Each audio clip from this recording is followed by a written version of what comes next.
여러분 안녕하십니까? 뉴스투데이 제주입니다. 제주도가 일몰을 앞둔 장기 미집행 도시공원 부지를 모두 매입하기로 했었는데요. 감정평가 결과 토지 보상 금액이 당초 예상을 훨씬 웃돌면서 민간 특례 사업으로 추진하기로 해 논란이 예상됩니다. 김항섭 기자의 보도입니다. 2021년 8월 공원지구 해제를 앞두고 있는 제주시 오등봉 공원입니다. 76만 제곱미터 부지에 사유지가 51만 제곱미터로 3분의 1을 차지하고 있습니다. 제주도는 당초 토지 보상비로 900억 원을 예상했지만 감정평가 결과 1,400억 원을 넘었습니다. 이곳처럼 일몰을 앞두고 있는 제주 지역 장기 미집행 도시공원은 모두 39곳. 제주도는 5,700억 원의 지방채를 발행해 도시공원 내 사유지 466만 제곱미터를 모두 매입할 계획이었습니다. 하지만 주변 시세를 반영한 감정평가 결과 토지 보상 금액이 3천억 원 이상 증가할 것으로 예상되면서 사유지 면적이 20만 제곱미터가 넘는 오등봉 공원과 중부공원 두 곳을 대상으로 민간 특례 사업을 추진할 방침입니다. 공모를 하고 내년 1월까지 그 사업자가 이제 공모된 거에 대해서 그 제안서 평가하고 이제 우선 협상 대상자를 이제 선정해 나가게 됩니다. 민간 특례 사업으로 추진되면 재정은 절감되겠지만 대규모 아파트 단지 조성에 따른 난개발은 불가피합니다. 개발 사업자가 전체 부지의 70%를 공원으로 조성해 기부 체납해야 하기 때문에 개발 이익을 내기 위해서는 고도 완화 등의 특혜 논란도 우려되는 상황. 고도 완화라든지 용적률 문제라든지 좀 더 다른 더 많은 요구를 할 것이 분명하기 때문에 대단히 아파트라든지 대규모 시설들이 들어온 부분에서 도시 과밀화 현상이 더 촉진되는 그런 어떤 역효과 현상이 일어나는. 제주도는 도시공원 민간 특례 사업 추진을 위한 정책 토론회를 개최하는 등 문제 해결을 위한 논의에 나서기로 했지만 사실상 공원 부지에 개발 사업을 허락하겠다는 입장이어서 논란은 당분간 이어질 전망입니다. MBC 뉴스 김항섭입니다. 태풍 링링으로 인한 재산 피해 규모가 현재까지 9억 8천만 원에 이르고 있습니다. 제주도는 태풍 링링으로 농작물 침수와 비닐하우스 파손, 가축과 양식장 물고기 폐사 등으로 현재까지 9억 8천여만 원의 재산 피해가 발생했다고 밝혔습니다.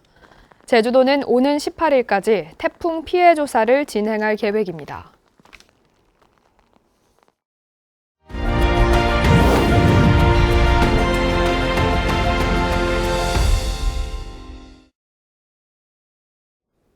제주를 찾는 관광객과 인구가 늘면서 천혜의 자연 환경을 무너뜨리는 난개발에 대한 우려도 높아지고 있는데요. 제주 MBC는 창사 51주년을 맞아 제주 섬의 생존을 위협하는 자연자원 고갈의 심각성을 심층 취재했습니다. 그 첫 번째 순서로 우리도 모르는 사이에 제주의 물과 숲이 어떻게 사라지고 있는지 짚어봤습니다. 조인호 기자입니다. 최근 지하수에 바닷물이 침투하면서 농작물 피해가 잇따르고 있는 제주 서부 지역. 해안 지역의 시추공을 뚫어 지하수의 염분 농도를 알 수 있는 전기 전도도를 측정했습니다. 지하 14m부터 전기 전도도가 급격히 높아져 민물의 400배, 바닷물과 같은 수준으로 확인됐습니다. 땅속의 지하수가 줄어들자 바닷물이 지하수를 밀고 땅속으로 들어와 버린 것입니다. 한번 그 현상이 나타나게 되면은 원래 위치로 돌아가는데 시간이 꽤 걸려서요. 당분간 몇 년간 그 관정의 지하수를 사용하는 게 좀 불가능한 상황이 발생하고요. 대규모 리조트와 영어 교육 도시가 들어선 제주 서부 지역의 지하수 개발 허가량은 적정 이용량의 2.5배로 늘었습니다. 비가 많이 왔다고 해서 한꺼번에 대량의 물이 지하로 들어가는 게 아니거든요. 시간이 걸립니다. 그래서 그 적정 양을 우리가 예측해가지고 끄집어 쓰는 거거든요. 제주의 숲, 곶자왈이 사라진 것도 지하수 고갈의 원인입니다. 제주 남서부의 곶자왈 지대를 1985년과 2013년에 촬영한 항공사진을 비교해봤습니다. 30년 만에 대규모 개발 사업들이 곶자왈을 파들어간 모습을 뚜렷이 확인할 수 있습니다. 빗물이 땅속으로 스며드는 지하수 함양률은 2000년대 초반보다 5.5%포인트 떨어졌습니다. 곧잘이 계속 개발된다면 지하수 함양 기능은 더 떨어질 것이고 궁극적으로는 저희도 이 물 문제가 현실화될 우려가 대단히 높다. 제주를 찾은 관광객은 10년 만에 2배로 인구도 20% 이상 늘었습니다. 물과 숲은 오히려 줄어들면서 섬의 생존마저 위협받게 됐습니다. MBC 뉴스 조인호입니다. 제주도의회 행정사무조사 특위는 오는 30일 동물 테마파크 등 17개 대규모 개발 사업장에 대한 증인 신문을 실시합니다. 특위는 지난 7월 동물 테마파크와 백통 신원 리조트 등 17개 개발 사업장을 현장 방문한 데 이어 원희룡 지사와 제주도 교육청 소속 공무원 18명을 증인으로 개발 사업장 관련자 5명을 참고인으로 채택해 오는 30일 사업 인허가 과정의 문제점과 사업 변경, 향후 개발 계획 등에 대해 증인 신문할 예정입니다. 전 남편을 살해한 혐의로 구속 기소된 고유정의 3차 공판에서 검찰 측이 증인을 통해 계획 범행에 힘을 실었습니다. 지금까지 재판을 지켜보기만 했던 고유정은 입장을 밝힐 기회를 달라며 재판부에 요구하기도 했습니다. 박성동 기자입니다. 고유정은 이번에도 고개를 숙이고 머리를 풀어헤친 채 재판장으로 향했습니다. 시민들의 분노도 여전했습니다.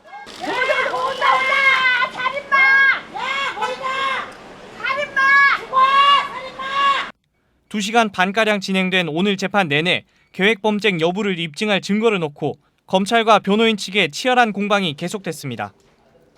검찰 측 증인으로 나온 대검찰청 분석관 2명은 고 씨의 차량에 있던 담요에 묻은 혈흔에서 졸피뎀이 검출됐고 해당 혈흔이 피해자인 것임을 확인했다고 밝혔습니다. 고 씨 측 변호인은 고유정의 모근에서 졸피뎀이 나왔다며 졸피뎀이 검출된 담요에 고 씨의 혈액이 있을 가능성을 물었지만 증인들은 부인했습니다. 오늘 그 재판 보셨던 대로 보고서 나중에 또 판단하시면 될 것 같습니다. 맞는지 틀린지 제대로 검증을 할 기회를 갖지를 못했습니다. 그래서 여론전으로 흘러가는 경향이 없지 않아 있었고요. 하지만 오늘 증거조사가 중요한 증거조사가 있었고 오늘 재판에서는 고유정이 손을 들고 울먹이며 재판부에 입장을 밝힐 기회를 달라고 해 눈길을 끌었습니다. 재판부는 다음 기일에 본인이 직접 작성해오면 10분가량 의견을 말할 기회를 주겠다고 밝혔고 방청객 중 일부는 고 씨의 욕설을 하다 제지당하기도 했습니다.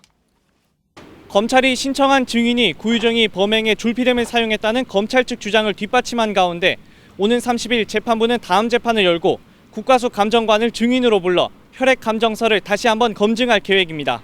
MBC 뉴스 박성동입니다. 소방구조대의 인명구조견이 실종된 80대 치매 노인을 구조해 화제가 되고 있습니다. 소방과 경찰의 합동수색작전 1시간 만에 실종자를 발견한 겁니다. 이소현 기자입니다. 수풀이 우거진 중산간, 검은색의 구조견이 주저앉아 있는 할머니 앞에 자리를 잡습니다. 함께 수색에 나선 소방구조대원들이 다급히 모여듭니다. 아니 도리는 대답을 하셔야지. 멍멍이가 찾았대요.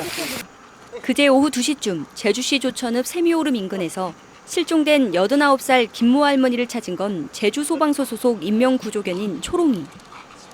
지난 14일 밤 할머니가 집을 나간 뒤 연락이 끊겼다는 신고가 접수돼 경찰과 소방당국이 합동수색에 나선 지 1시간 만이었습니다. 평소 치매를 앓던 김 할머니는 발견 당시 탈진한 상태로 조금만 늦었어도 큰 사고로 이어질 뻔했습니다. 누울 수 있는 공간을 찾아서 거기 이제 누워 있었던 것 같아요. 그런데 누워 있으면 쉽게 찾기는 어렵죠. 수색견이 찾았다고 이제 저도 듣긴 들었어요. 리트리버인 초롱이는 지난 4월 제주에 배치된 뒤 5개월 동안 모두 8건의 실종 수색 현장에 투입됐습니다. 몇백 배 이상의 후각 기능을 갖고 있고요. 그래서 그런 후각 기능을 저희가 훈련을 통해 가지고 활용을 하는 거죠. 그걸 사람을 찾게끔 유도를 하고 그런 걸 놀이로. 제주 지역 119 인명구조견은 지난 2000년에 배치된 이후 실종자 수색 현장에 320여 차례 출동해 29명의 생명을 구조하는 등 맹활약을 펼치고 있습니다. MBC 뉴스 이소연입니다.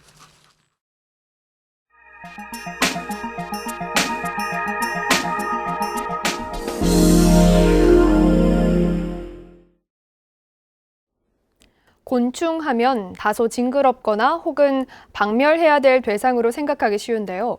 하지만 애완곤충과 식용곤충, 사료용까지 곤충 관련 산업이 큰 성장세를 보이면서 농가의 미래 먹거리로 각광을 받고 있습니다. 대전 김태욱 기자가 보도합니다. 식용굼벵이로 알려진 흰점박이 꽃무지 유충입니다. 구르는 재주뿐 아니라 혈전증에 탁월한 효능이 있다는 연구 결과가 발표되면서 지난해에만 150억 원가량의 관련 상품이 판매됐습니다. 애완곤충으로 자리 잡은 장수풍뎅이와 사슴벌레, 울음소리가 불면증과 심신 안정에 도움을 준다고 알려진 귀뚜라미도 있습니다. 아이가 워낙에 곤충을 좋아하고 해서 집에서도 기르기도 하거든요. 가까이에 이렇게 사시사철 곤충을 볼 수 있는 곳도 있으니까 저희로서는 굉장히 좋은 기회라고 생각하고, 순수 단백질 함량이 80%로 일반 고기보다 2배 가까운 밀웜도 이제는 건강식으로 쉽게 접할 수 있습니다. 갈색거저리 애벌레는 단백질이 풍부한 곤충이기 때문에 지금 이제 성인들도 많이 찾을 뿐더러 점차적으로 어린아이들도 많이 찾는 추세입니다. 최근 곤충의 환경적 영양학적 가치가 재조명받으면서 관련 산업은 빠른 성장세를 보이고 있습니다. 1년 사이 곤충업 신고자 수는 8.5%가 늘었고 곤충 판매액도 8.7% 증가해 375억 원 규모로 성장했습니다. 대전에서는 작은 동물, 곤충의 큰 도약이라는 주제로 첫 곤충의 날 기념식이 열렸습니다. 곤충 산업 전문가들의 연구 동향을 공유하며 곤충으로 만든 건강식품과 동물용 사료까지 다양한 제품을 체험하는 등 곤충의 가치를 재발견하는 뜻깊은 자리였습니다. 이제 국민들에게는 건강식품으로 쓰여질 수 있고요. 또 이것을 사육하는 농가에게는 소득원이 될 수 있기 때문에 곤충의 날로 지정을 해서 인식을 개선하고자 정부는 농가 소득 증진과 곤충 산업 육성을 위해 곤충을 가축에 포함시키는 축산법 개정과 곤충 농가의 농협조합 가입 등 제도적 지원을 확대할 계획입니다. MBC 뉴스 김태욱입니다.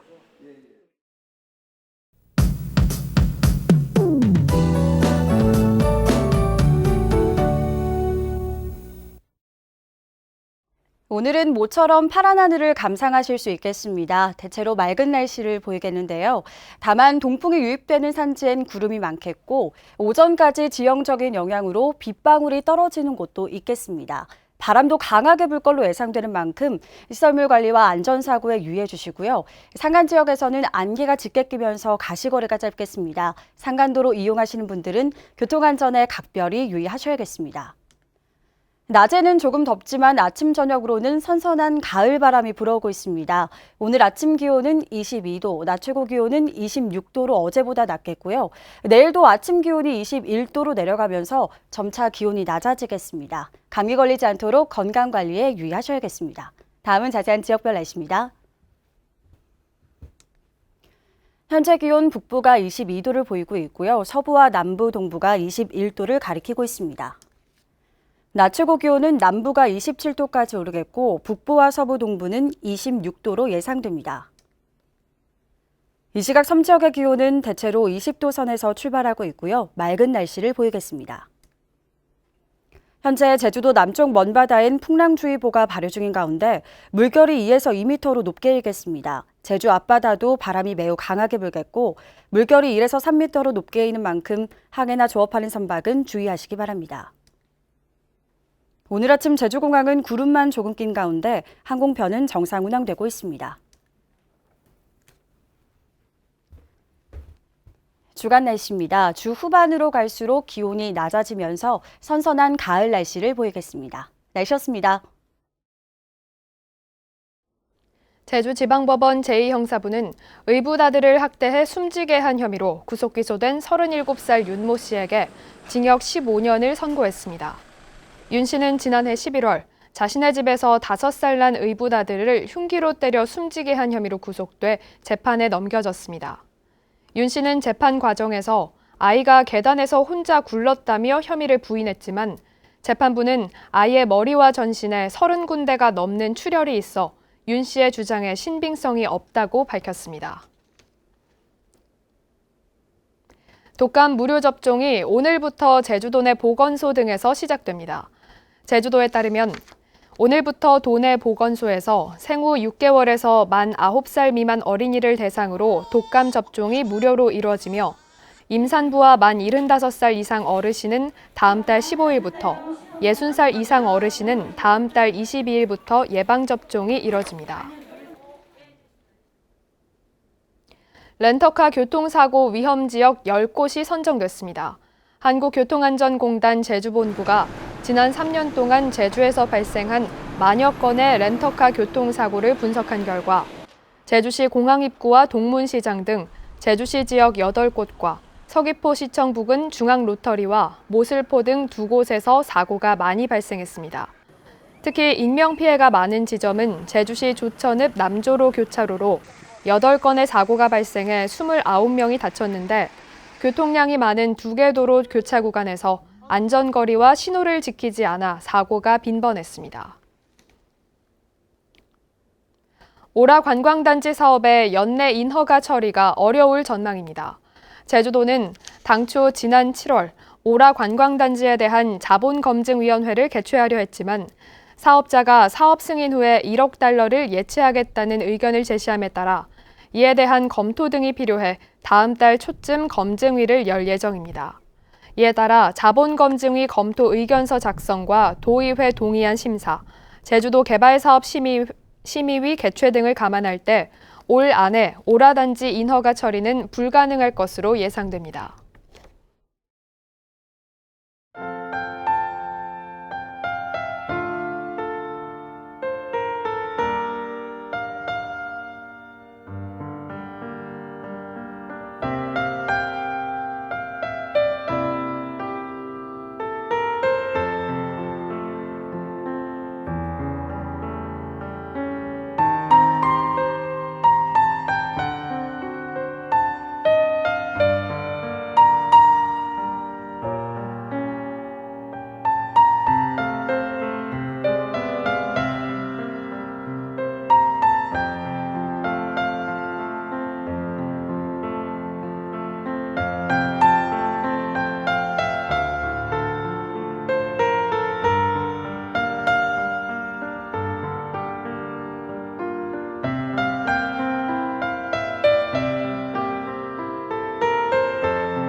뉴스투데이 제주를 마치겠습니다. 여러분 고맙습니다.